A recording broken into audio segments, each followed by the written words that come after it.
A Weekend with Mr. Darcy by Victoria Connelly, read by Victoria Brazier. Dr. Katherine Roberts couldn't help thinking that a university lecturer in possession of a pile of paperwork must be in want of a holiday. She leant back in her chair and surveyed her desk. It wasn't a pretty sight. Outside, the October sunshine was golden and glorious, and she was shut up in her book-lined tomb of an office. Removing her glasses and pinching the bridge of her nose, she looked at the leaflet that was lying beside a half-eaten salad sandwich which had wilted hours before. The heading was in a beautiful bold script that looked like old-fashioned handwriting. Purley Hall, Church Stinton, Hampshire, it read. Set in 35 acres of glorious parkland, this early 18th century house is the perfect place in which to enjoy your Jane Austen weekend. Join a host of special guest speakers and find out more about England's favourite novelist. Katherine looked at the photograph of the handsome red-bricked Georgian mansion taken from the famous herbaceous borders.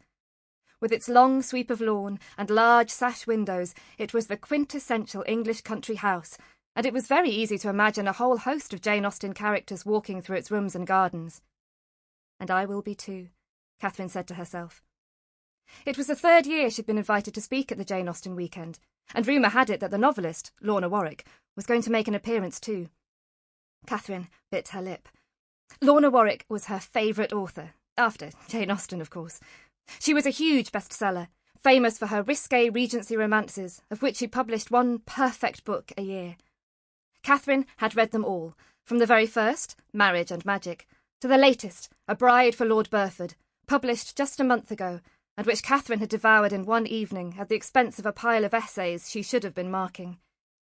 She thought of the secret bookshelves in her study at home, and how they groaned deliciously under the weight of Miss Warwick's work. How her colleagues would frown and fret at such horrors as popular fiction. How quickly would she be marched from her Oxford office and escorted from St. Bridget's College if they knew of her wicked passion. "Dr. Roberts," Professor Compton would say, his hairy eyebrows lowered over his beady eyes, "you really do surprise me." "Why? Because I choose to read some novels purely for entertainment," Katherine would say to him.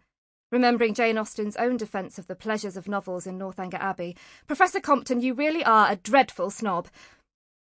But it couldn't be helped. Lorna Warwick's fiction was Katherine's secret vice, and if her stuffy colleagues ever found out, she would be banished from Oxford before you could say Sense and Sensibility.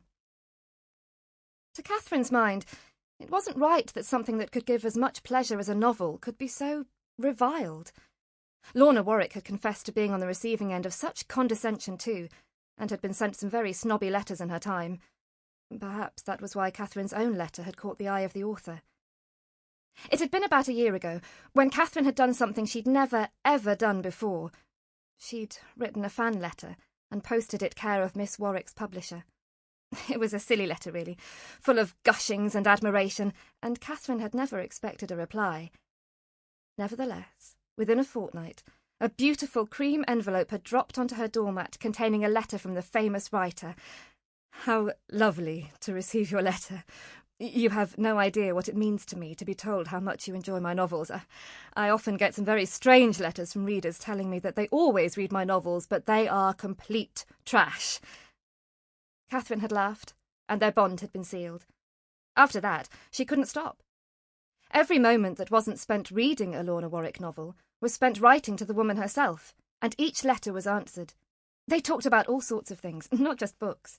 They talked about films, past relationships, their work, fashion, Jane Austen, and if men had changed since Austen's times, and if one could really expect to find a Mr. Darcy outside the pages of a novel. Then Katherine had dared to ask Lorna if she was attending the conference at Purley Hall, and it had gone quiet for over 2 weeks.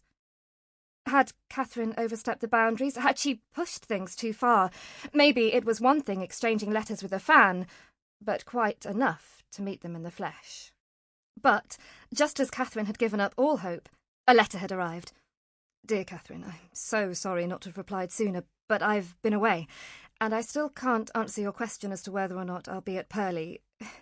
We'll just have to wait and see. Yours truly, Lorna." It seemed a very odd sort of reply, Katherine thought. If Lorna Warwick was going to be at Purley, surely the organisers would want to know. Sample complete. Ready to continue?